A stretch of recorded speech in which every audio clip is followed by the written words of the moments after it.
Hello, good morning students.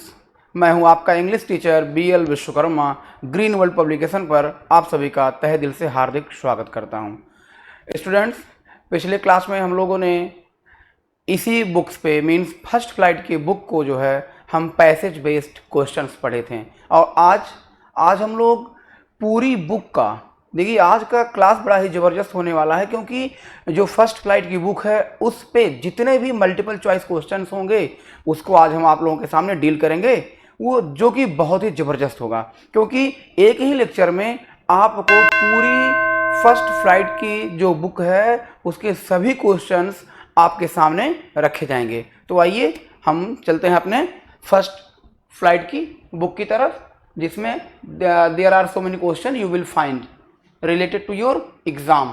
Okay, देखिए जैसे कि आप लोगों ने पढ़ा, there are so many chapters in your book. For example there are 10 chapters in that. Poetry का चैप्टर है जिसका नाम है dust of snow. Already you have read in last classes. पिछली का मतलब क्लास में आपने इसके बारे में पढ़ा कि डस्ट ऑफ स्नो जो है रॉबर्ट फ्रॉस्ट के द्वारा लिखी गई एक पोएम है और ये पोएम बड़ी ही इम्पॉर्टेंट है। तो जो पोएम बहुत इंपॉर्टेंट होती है समझ लीजिए कि वो एग्ज़ाम के लिए जो है बहुत ही महत्वपूर्ण होता है क्योंकि from that chapter the question will be asked in every years exams. मतलब ऐसे चैप्टर से जो है हर वर्ष जो है कुछ न कुछ क्वेश्चंस पूछे जाते हैं। So I have taken such types of precious topics, precious lessons before you, that is known as Dust of Snow, written by Robert Frost, American poet। देखते हैं पहला क्वेश्चन आपके सामने है, who swooped down the hemlock tree। Already you have read that hemlock tree।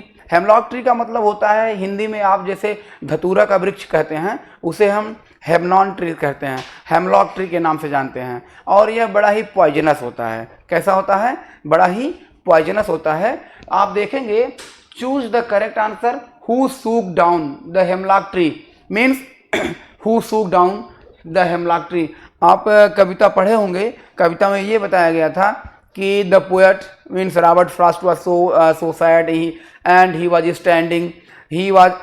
Standing under the tree that the name of that tree was hemlock tree. तो कहते हैं कि who and suddenly a crow alight come and sits on the tree and he soaks down the hemlock tree। Means आपने जब poem पढ़ा तो poem में ये बताया गया कि पोएट बड़ा उदास था और वह जो है एक हेमलॉक ट्री के वृक्ष के नीचे जो है खड़ा हुआ था।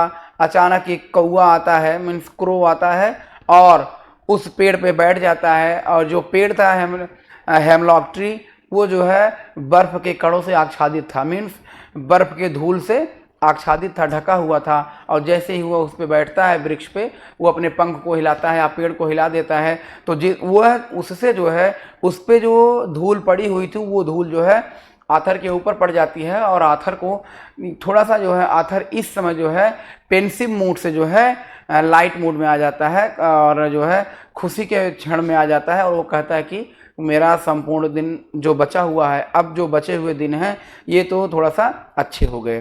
तो देखिए, who shook down the hemlock tree. Option A crow, option B cuckoo and option C myna and option D parrot. Means आप जानते हैं क्रो, ऑलरेडी आपने चैप्टर में पढ़ा कि उस ट्री पे जो है क्रो ही बैठता है। तो फर्स्ट क्वेश्चन का करेक्ट आंसर है ऑप्शन ए। फर्स्ट क्वेश्चन का करेक्ट आंसर है option A. Okay dear, okay. देखिए, crow it is the correct answer. Cuckoo, आपको पता है कुक्कू मीन्स कोयल होता है, कुक्कू मीन्स कोयल होता है और कुक्कू मीन्स कोयल होता है। मैना भी एक पक्षी होती है जिसे आप जानते ही हैं। और पैरॉट मीन्स क्या होता है?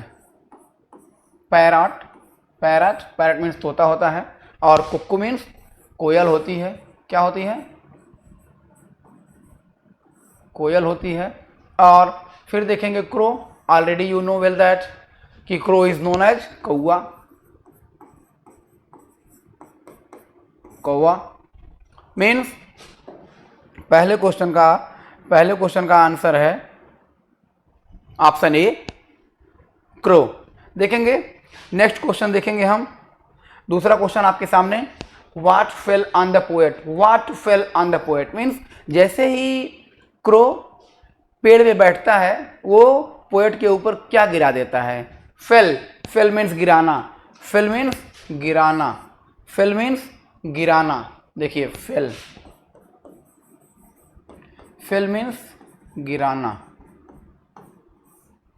ओके,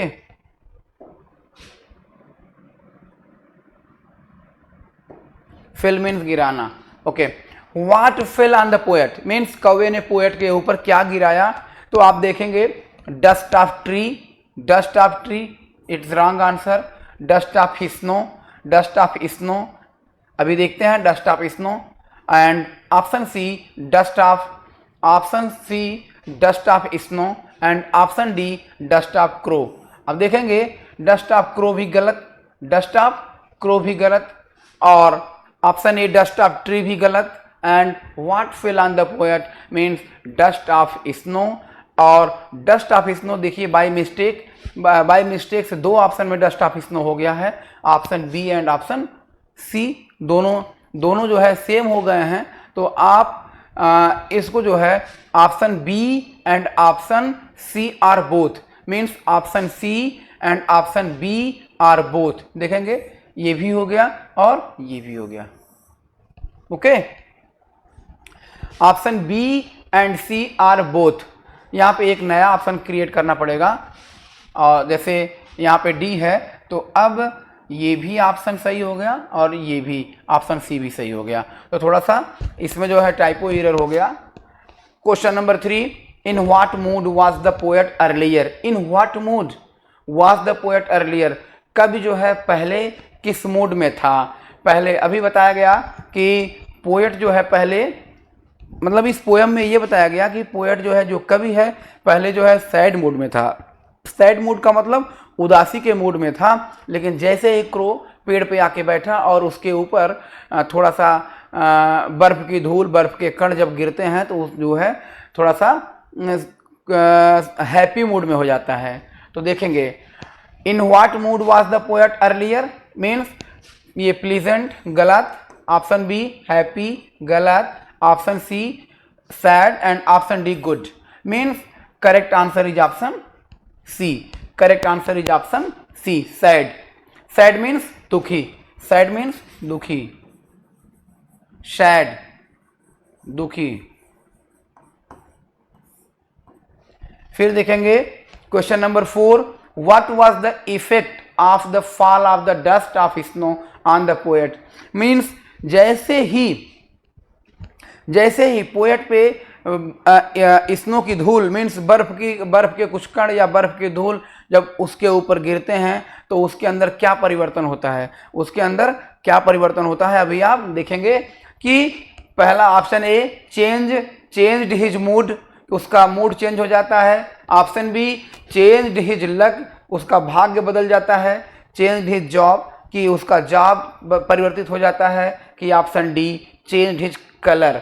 तो आपने देखा कि वो सैड मूड में था और उसका मूड जो है हैप्पी मूड में बदल जाता है। तो option A is the correct answer, option A is the correct answer. उसका मूड बदल जाता है, उसका मूड बदल जाता है। Question number 5, what was saved for the poet, what was saved for the poet. Poet ने उसी पैसेज में, उसी पैराग्राफ में मीन्स उसी पोएम में बताया कि what was saved for the poet, poet ने क्या बचा लिया, पोएट ने क्या बचा लिया। तो आपको पता होगा कि कविता में जब ये बताया गया था तो पोएट ने अपने बचे हुए दिन को बचा लिया था, बचे हुए दिन को बचा लिया। अब ऑप्शन देखते हैं, ऑप्शन क्या है। ऑप्शन ए क्रो, उसने कौवे को बचा लिया, गलत।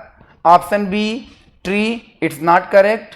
And option C snow and it also not correct. Option D some part of the day, some part of the day means दिन के बचे हुए भाग को उसने बचा लिया था। And this is the correct answer, this is the correct answer. Dear students, आपने देखा कि dust of snow based dust of snow पे बेस्ड जो है 5 क्वेश्चन आपने देखा और ये पांचों क्वेश्चन आपके सामने हैं और जो कि बहुत ही इंपॉर्टेंट क्वेश्चन है। अब हम चलते हैं अगले चैप्टर पे। अगला चैप्टर आपका है फायर एंड आइस। अगला चैप्टर देखिए, this is also very important chapter for the students. You know this is very important, very very important chapter and you should learn it by heart. इसे आपको एकदम learn कर लेना चाहिए, याद कर लेना चाहिए, और क्योंकि in coming exam it will help you. आने वाले एग्जाम में ये चैप्टर आपकी बहुत मदद करेगा। इट में भी ऐसा भी हो सकता है कि रॉबर्ट फ्रॉस्ट के दोनों पोएम से आपको जो है कुछ जो है क्वेश्चंस निश्चित मिल जाए, 1-2 क्वेश्चन मिल जाएं। तो देखेंगे who is the poet of the poem fire and ice. आपने देखा fire and ice, already you have read it that कि this poem is written by Robert Frost. This poem is written by Robert Frost, and Robert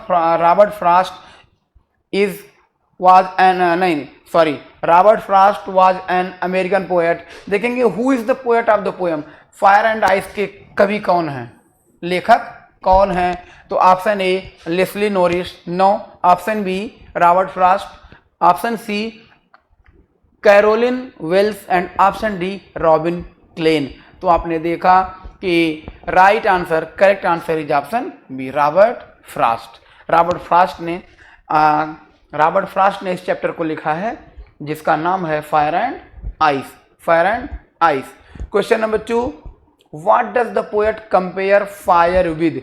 means इस chapter में, fire and ice chapter में, poet ने fire को किससे तुलना किया हुआ है, फायर की तुलना किससे की है? तो एक बार देख लीजिए, फायर का तुलना उन्होंने डिजायर से किया हुआ है। और अब देखते हैं यहाँ पे डिजायर कहाँ पे है। Option A hatred, no. Option B desire, and option C hot, and option D both, A and सी।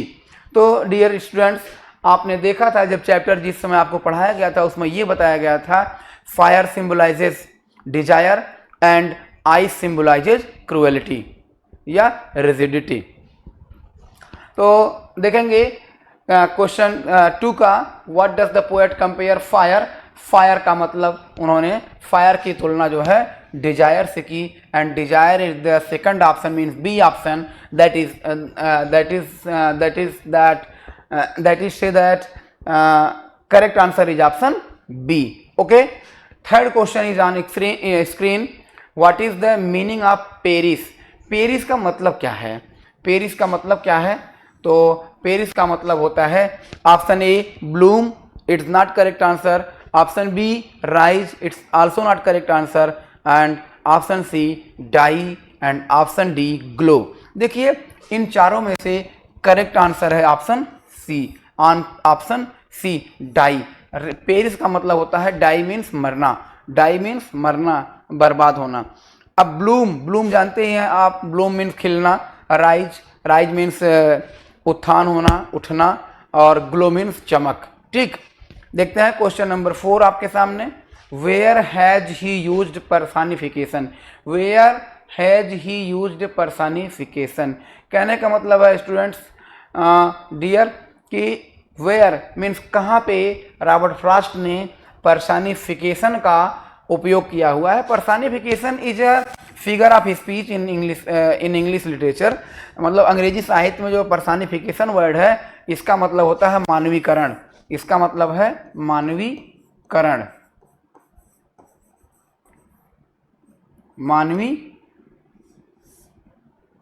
मानवीकरण। ये फिगर ऑफ स्पीच है, फिगर ऑफ स्पीच है मानवीकरण, पर्सनिफिकेशन। देखेंगे option A fire, and option B ice, and option C earth, and option D both, A and B. तो आपने chapter को ही देखा, fire और आइस को जो है सिंबलाइज किया गया है, पर्सनिफिकेशन के रूप में लिया गया है। तो कहने का मतलब है option C, option D is the correct answer. Means fire and ice both word has been used as personification. Question number 5, name the poetic device.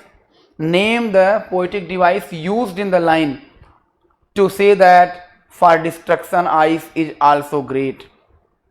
देखिए, in name the poetic device. Poetic device का मतलब यही है कि इस कविता में जो है, इस कविता में किस फिगर ऑफ स्पीच का प्रयोग किया गया है। It is also a figure of speech. Poetic device, device means युक्ति, पोएटिक मीन्स कवित, मतलब कविता की कौन सी डिवाइस इसमें प्रयोग में लाई गई है, कविता की कौन सी डिवाइस प्रयोग में लाई गई है। तो देखेंगे क्वेश्चन नंबर 5 का option A metaphor means metaphor, metaphor नहीं है, और option B imagery, and option C alliteration, option D oxymoron. कहने का मतलब है कि option B is the correct answer. Imagery is the such types of imagery is the device used in the line to say that for destruction ice is also great। Okay dear, अब हम लोग अगले chapter पे चलते हैं। अगला chapter आपके सामने है a tiger in the zoo. A tiger in the zoo, it is also a very famous poem. It is also very famous poem and there are so many questions based on this poem and you see, आप देखिए कि a tiger in the zoo, the poem draws a contrast between, the poem जो है draws contrast between, जो poem है contrast means विरोध करता है किसके किसके बीच में। तो हम देखेंगे कि option A animals, human beings, no it's not correct answer. Option B tiger in zoo, tiger in forest, और option C tiger in a zoo and humans, फिर option D humans tiger in forest. देखिए, already जब आपको poem पढ़ाया गया था तो poem में बताया गया था the poem draws contrast between tiger in a zoo and tiger in a forest. Means कहने का मतलब है कि correct answer is option B, correct answer is option B. इस क्वेश्चन का सही जवाब है option B, option B. Tiger means इसमें यह दिखाया गया कि एक जू, जो चिड़ियाघर होता है, एक चिड़ियाघर में रहने वाला टाइगर और जंगल में रहने वाले टाइगर में क्या अंतर होता है, उनका लिविंग ऑफ स्टैंडर्ड कैसा होता है, उनकी मनोदशा कैसी होती है, वो सब इस पोएम में बताया गया। क्वेश्चन नंबर 2 आपके सामने देखेंगे, what has been personified in the poem. Poem में what has been personified in the poem, poem में क्या पर्सनिफाइड किया गया है। तो ऑप्शन देखेंगे, option A tiger, option B forest, and option C zoo, and option D all of the above. Already you have read that इस chapter में personified object जो है क्या है, टाइगर है। क्या है, टाइगर है।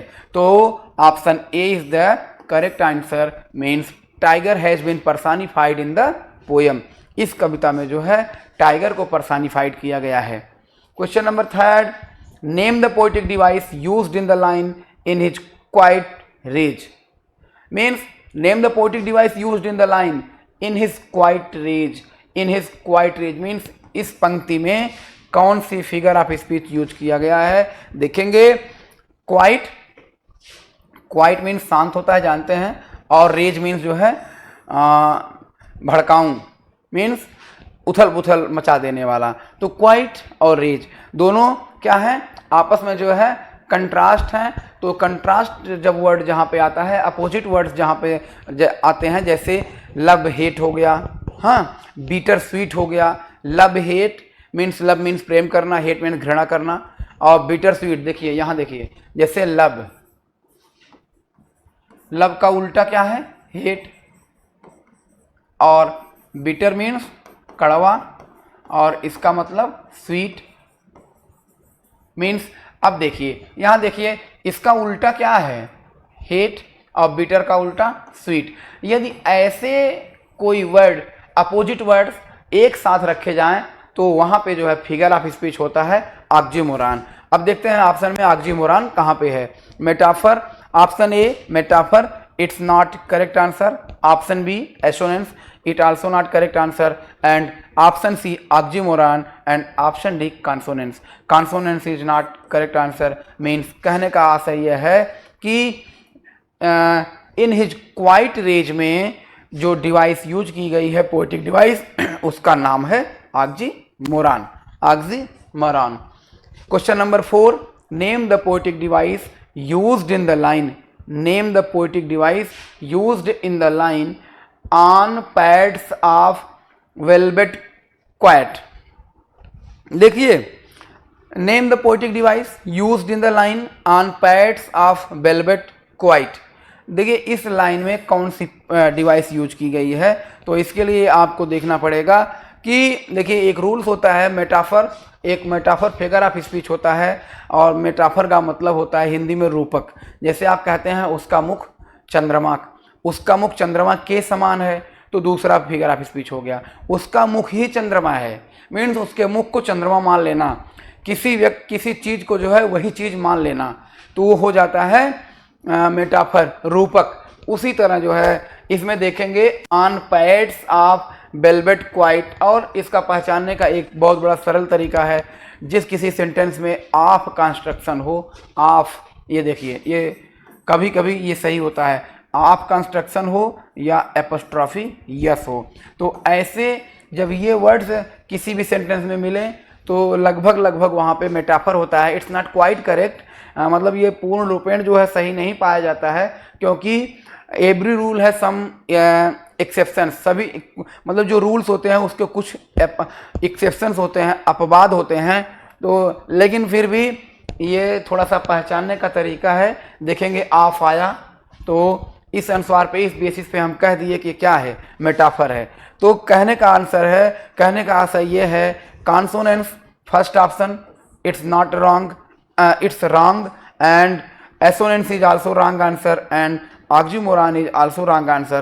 तो कहने का मतलब है correct answer is option C metaphor, option C metaphor, metaphor is the right answer, metaphor is the right answer.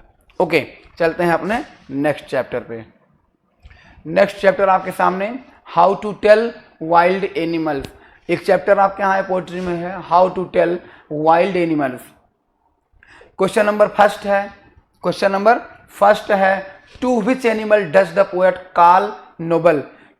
To which means इस कविता में टू विच एनिमल, किस एनिमल को, किस जानवर को कवि जो है नोबल बताता है, महान बताता है। तो देखेंगे option A crocodile, crocodile it's not correct answer, crocodile is not correct answer, crocodile is not correct answer. और ऑप्शन बी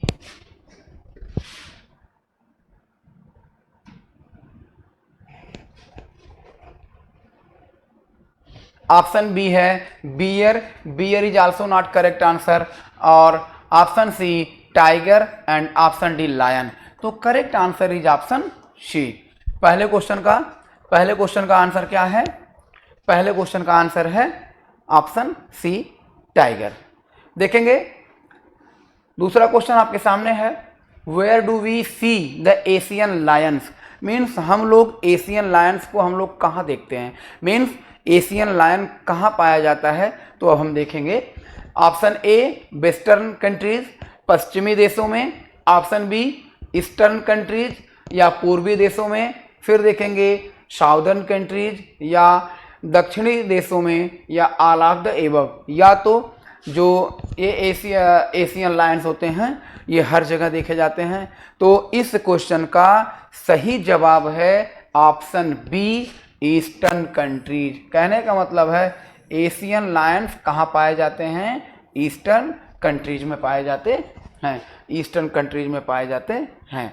अब देखेंगे अगला क्वेश्चन, अगला क्वेश्चन आपके सामने which animal is mainly associated with Bengal, which animal is mainly associated with Bengal, कौन सा ऐसा जीव है, कौन सा ऐसा जानवर है जो मुख्य रूप से बंगाल से संबंध रखता है, बंगाल से संबंध रखता है। तो देखेंगे option A lion, option A lion it's not correct answer, and option B tiger no it's also not correct answer, और option C hyena, hyena is also not correct answer. Option D आपके सामने crocodile आया और crocodile भी गलत answer है। तो सही आंसर है आपका option B tiger, tiger is the correct answer. कहने का मतलब है tiger is mainly associated with Bengal, कहा जाता है बंगाल टाइगर, बंगाल टाइगर। तो tiger is associated with Bengal. आपके सामने अगला क्वेश्चन है which animal gives you an embrace.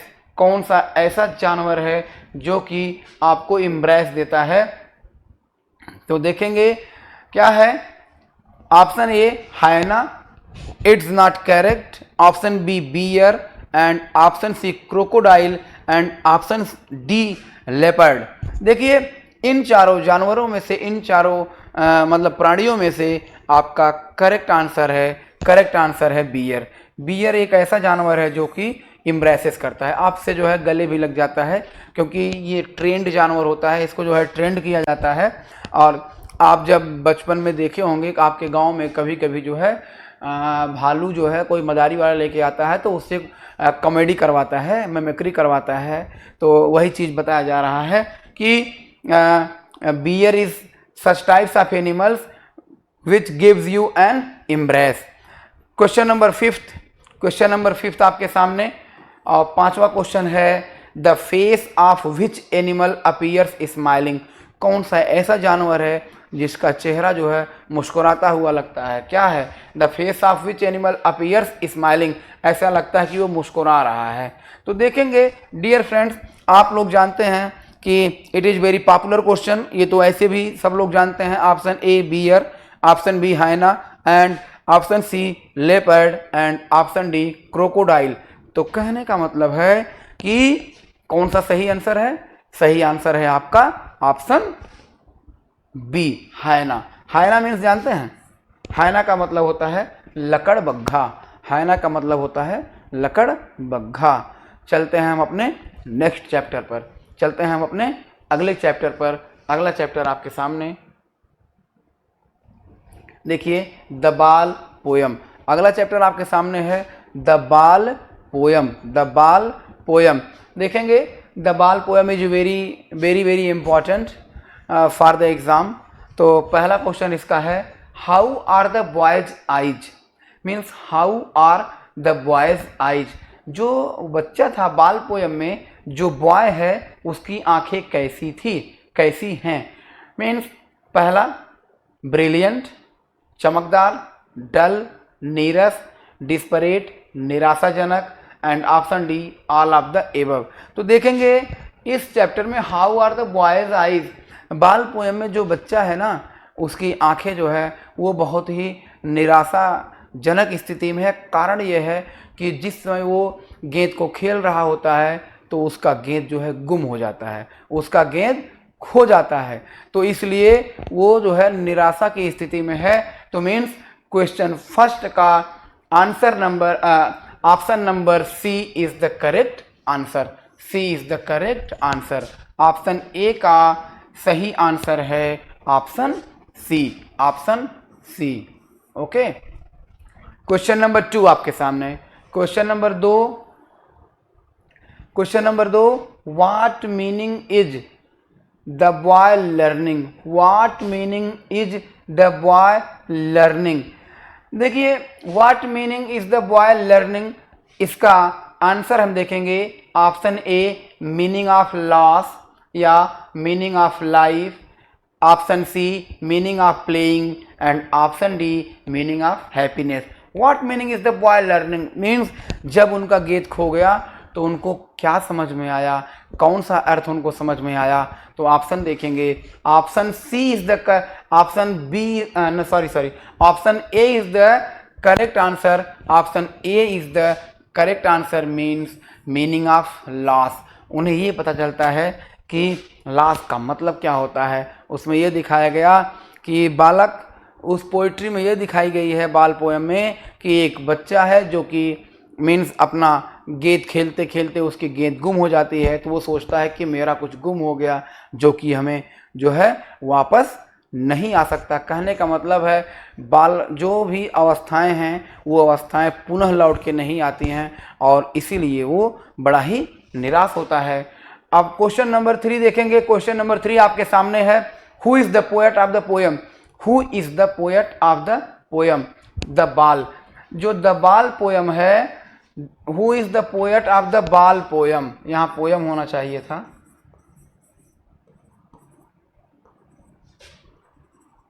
बाल पोयम। तो who is the poet of the ball poem? बाल पोयम के लेखक कौन है? बाल पोयम के लेखक कौन है? तो देखेंगे option A Caroline Wells. Caroline Wells is not correct answer. Option B John Berryman and option C Leslie Norris and option D Robin Klein. तो देखिए करेक्ट आंसर जो बाल पोयम लिखी गई है वो जॉन बेरीमैन के द्वारा लिखी गई है, जॉन बेरीमैन के द्वारा लिखी गई है। अगला क्वेश्चन आपके सामने है, अगला क्वेश्चन आपके सामने है जो कि क्वेश्चन नंबर 4 है। What could the poet by for the boy? Poet जो है, जो कवि है, उस बच्चे के लिए क्या खरीद सकता था? क्या खरीद सकता था? Option A book, option B bag and option C ball and option D toys. तो इस क्वेश्चन का सही जवाब है option C means ball. Poet, जो पोएट था, poet could buy the ball for the boy. क्या था? ये सही आंसर है। Option C is the correct answer. कहने का मतलब है कि जो कवि था बच्चे के लिए क्या खरीद सकता था? एक गेंद खरीद सकता था।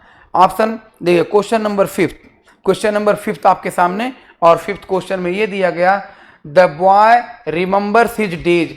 The boy remembers his days. The boy remembers his days. इस कविता में जो बच्चा है अपने किस दिनों को याद कर रहा है? तो सबसे पहले ऑप्शन ए है infancy. Infancy is not correct answer. And option B young and option D old. तो correct answer is option B young.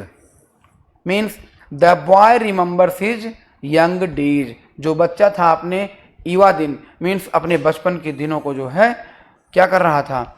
याद कर रहा था।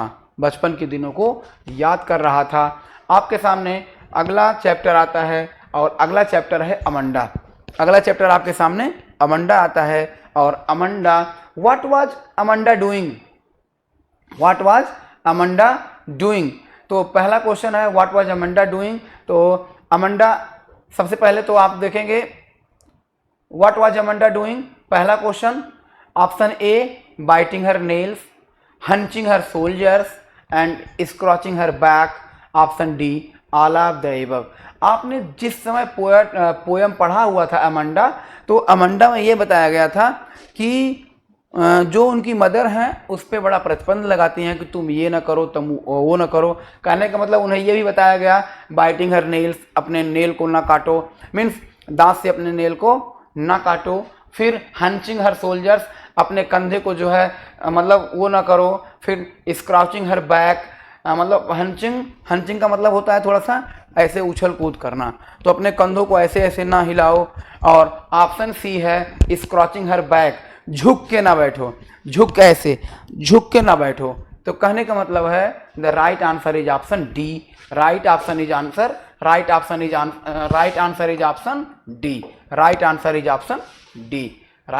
Option D. ओके, चलते हैं अगले क्वेश्चन पे। अगला क्वेश्चन है what had the speaker asked Amanda to do? What had the speaker, जो स्पीकर है, जो भी अमंडा को समझा रहा है, वो क्या करने के लिए पूछता है? Doing her homework, option A, option B sleeping and option C eating and option D playing. तो चैप्टर में आपको बताया गया था कि वो जो स्पीकर है, वो स्पीकर अमंडा से ये पूछती है या पूछता है कि डूइंग हर होमवर्क, क्या आपने अपना होमवर्क किया? अपने होमवर्क करने के बारे में पूछता है। तो correct answer is option C. Correct answer is option A, doing her homework. Next question आपके सामने, how does Amanda imagine herself? How does Amanda imagine herself? Means Amanda अपने को किससे तुलना करती है? अमंडा जो है अपनी तुलना किससे करती है? तो ऑप्शन है मरमेड, और ऑप्शन बी है मॉन्स्टर, और ऑप्शन सी है फिश एंड ऑप्शन डी है गर्ल। तो जो ये अमंडा है, अमंडा पोएम में अपनी तुलना मरमेड से करती है। किससे करती है? मरमेड से करती है। कहने का मतलब है correct answer is option A. Question number 4, what task was given to Amanda by the speaker, speaker के द्वारा अमेंडा को कौन से कार्य दिए जाते हैं? तो ऑप्शन ए क्लीनिंग रूम, रूम साफ करने के लिए, ऑप्शन बी क्लीनिंग शूज, जूते साफ करने के लिए, option C doing homework, homework करने के लिए, या option D all of the above. Dear students, poem जैसे ही आपने पढ़ा था, जब भी आपने पोएम पढ़ा तो उस पोएम में ये बताया गया था अमेंडा को ये ढेर सारे वर्क दिए गए थे और इसके अनुसार आपका सही आंसर है option D, option D all of the above. अगला चैप्टर हम देखते हैं। अगला चैप्टर आपके सामने द ट्रीज। अगला चैप्टर आपके सामने the trees. Where are the trees in the poem found, means where are the trees in the poem found. इस कविता में ट्रीज जो है कहाँ पाए जाते हैं? तो सबसे पहला ऑप्शन आपने देखा कि option A in the garden, option B in the forest, और option C in the house, and option D all of the above. Where are the trees in the poem found, poem में, इस कविता में, means जो कविता आपके सामने the trees दी गई है, ये एड्रियाना रिच ने लिखा हुआ है। उसमें इन्होंने दिखाया है कि जो पेड़ पौधे हैं, जो ट्रीज हैं, जो पेड़ पौधे हैं, जो ट्रीज हैं, वो कहाँ पाए जाते हैं, वो मैक्सिमम कहाँ पाए जाते हैं? ये जो है option C is the correct answer, means वो मैक्सिमम घरों में पाए जाते हैं। मीन्स ट्रीज हमेशा कहाँ पाए जाते हैं? लगभग घर के आसपास पाए जाते थे।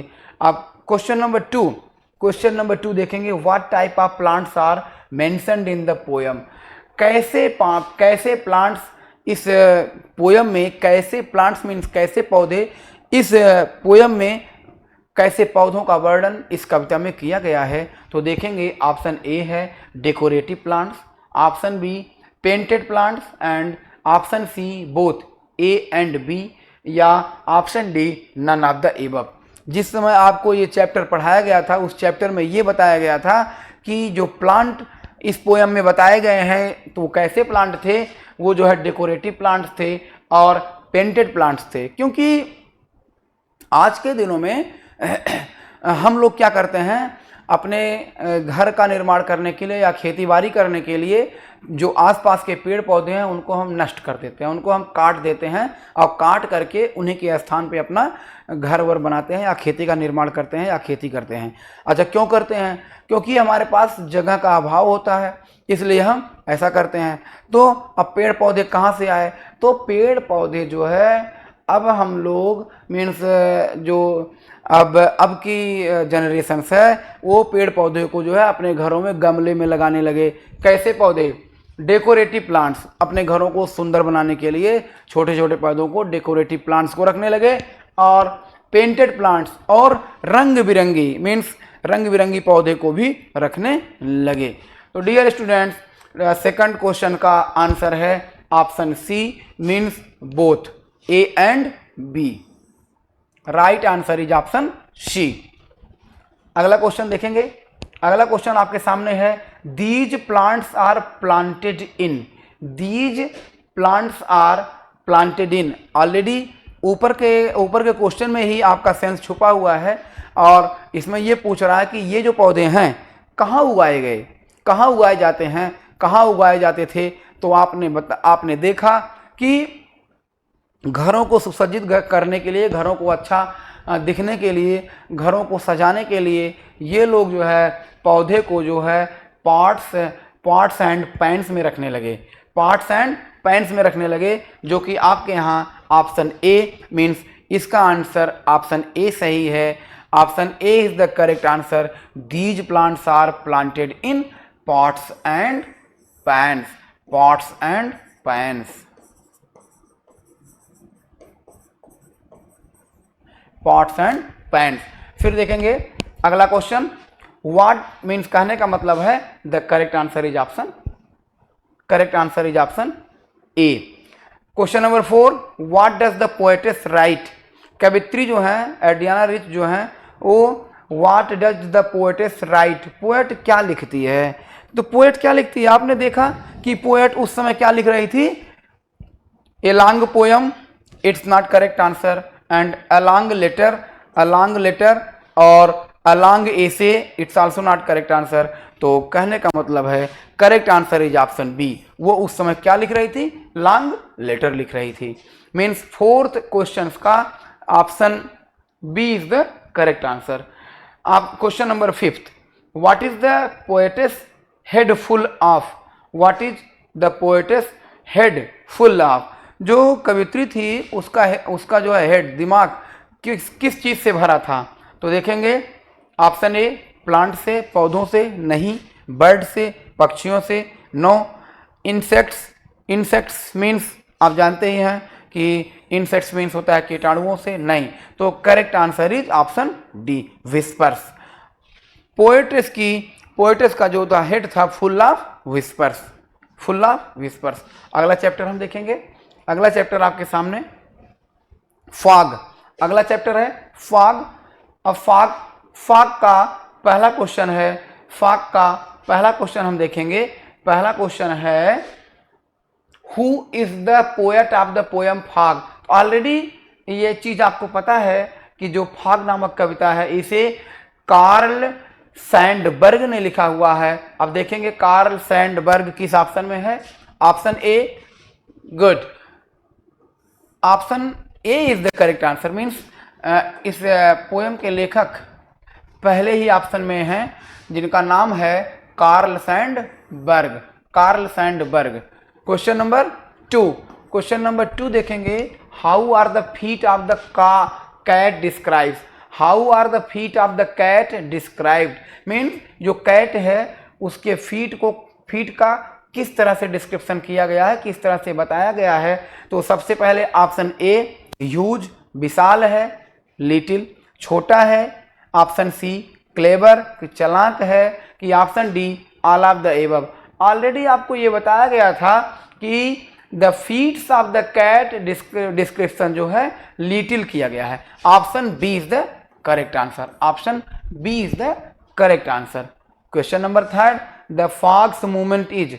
जो फॉग है फॉग्स का मूवमेंट कैसा है। फॉग्स का मूवमेंट जो है ऑप्शन ए स्लो और option B fast and option C normal. तो option D none of the above. तो कहने का मतलब है correct answer is option A. Means slow. Question number 4, the cat sits on it. Option question number आपके सामने 4।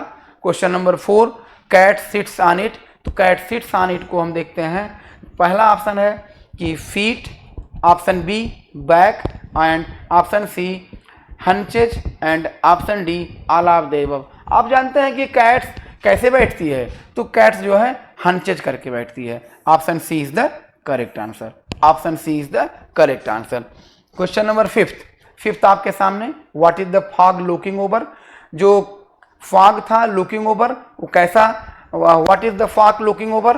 तो option A cat and option B harbour and option C city and option D both B and C. Means correct answer is option D, both.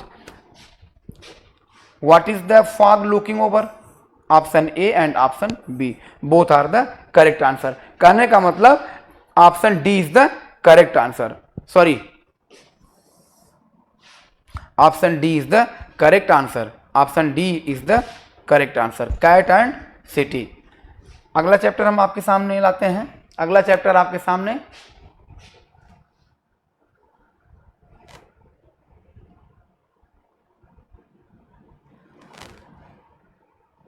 अगला chapter, the tale of Custard the dragon. The tale of Custard the dragon ये chapter है। और इस chapter से जो question लिया गया है, पहला क्वेश्चन है वेयर डिड बिलिंडा लिव। बिलिंडा कहाँ रहती थी। तो ऑप्शन ए है इन अ रेड हाउस, लाल वाले घर में, इन अ वाइट हाउस कि सफ़ेद घर में, कि इन अ स्मॉल हट कि छोटी सी झोपड़ी में कि इन अ मड हाउस। तो आपने देखा इसमें जो बेलिंडा थी वो इन ए वाइट हाउस में रहती थी। किस में रहती थी? इन ए वाइट हाउस में रहती थी। Means correct answer is option B. Correct answer is option B. Question number 2, who lived with Belinda? Who lived with Belinda? Belinda के साथ कौन रहता था? बेलिंडा के साथ कौन रहता था? तो क्वेश्चन आंसर देखेंगे। Option A her father, option B her mother and option C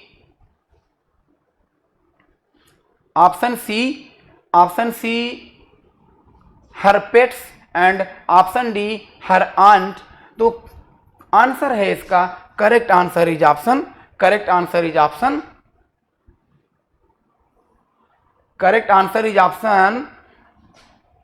C her pets. Correct answer is her option C her pets. देखेंगे question number 3, the colour of their wagon was? Wagon का colour क्या था? Wagon का colour क्या था? तो option A red, option B white and option C green and option D yellow. तो correct answer is option A red. Okay. Question number 4, the name of the little black kitten was?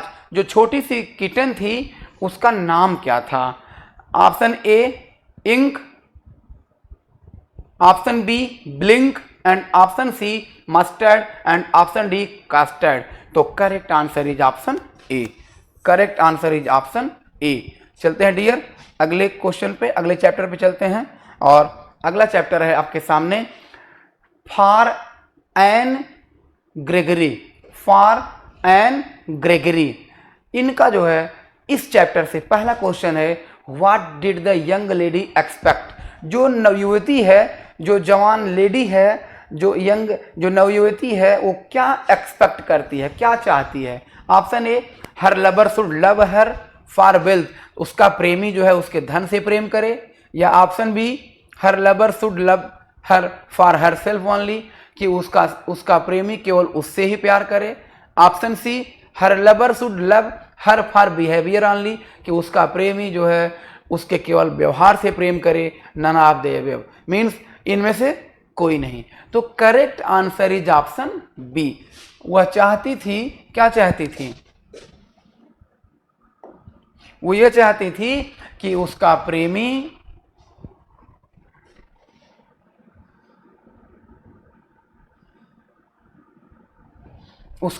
जो है her lover should love her for herself only, कि उसका प्रेमी उससे ही प्रेम करे केवल। Question number 2, who was it that the poet had heard? Who was it that the poet had heard? Means पहला option A priest and option B an old religious man and option C a king and option D none of the above. तो poem पढ़ने के बाद हमें ये पता चलता है कि correct answer is an old religious man. An old religious man कहने का मतलब है correct answer is option B. अगला क्वेश्चन आपके सामने, question number 3, what is the colour of the ramparts of the young lady? Young lady का जो रैम्पार्ट्स था उसका कलर क्या था? तो ऑप्शन ए गोल्डन था, नहीं। Option B honey and option C silver and option D brown. तो डियर स्टूडेंट्स, तो correct answer is option B honey. Last question आपके सामने, question number 4, what does the girl want? वो लड़की क्या चाहती थी? वो लड़की क्या चाहती है? Option A to be loved for herself, option B to be loved for her hair, to be loved for her appearance, या option D to be loved for her riches. वो लड़की क्या चाहती थी? To be loved for herself, कि वह जो है स्वयं से, मतलब उसको कोई प्यार करे, और या उसके बालों को कोई प्यार करे, या to be loved for her appearance, कि उसकी अपीयरेंस से कोई लव करे, या option D to be loved for her riches, कि उसे धन से कोई प्यार करे। तो correct answer is option A. Correct answer is option A, और आपने जैसे अभी देखा था कि पोएम पढ़ने के बाद पता चला था कि वो बालिका जो है चाहती थी to be loved for herself, कि वो कोई जो है मतलब to be loved for herself, वह स्वयं से प्यार करे। Means right answer is option A, fourth answer का राइट आंसर ए। तो डियर स्टूडेंट्स, आप लोगों ने तो अब ये चैप्टर 10th चैप्टर था और ये आपके ये जो है 10th चैप्टर था और आपका ये पोइट्री का अंतिम चैप्टर था। डियर स्टूडेंट्स, आपके सामने जितने भी पोइट्री के जो कलेक्शंस थे, जो पोएम्स आपके सिलेबस में दिया गया था, उस पोएम्स के जितने भी चैप्टर थे और जितने इम्पॉर्टेंट क्वेश्चन थे, उसका सॉल्यूशन आपके सामने आपको हमने दे दिया। और ये निश्चित रूप से इसी क्वेश्चन में से आपके अगर पोइट्री में से कोई क्वेश्चन आता है तो 100% ये क्वेश्चन आपका फंस जाएगा। डियर स्टूडेंट्स, अब अपना लेक्चर हम यहीं पे समाप्त करते हैं, मिलते हैं हम अपने नेक्स्ट लेक्चर में। तो आप हमारे चैनल को लाइक, सब्सक्राइब एंड शेयर करना ना भूलें, जिससे कि आपको अगली वीडियो मिलती रहे। ओके, थैंक्स, धन्यवाद।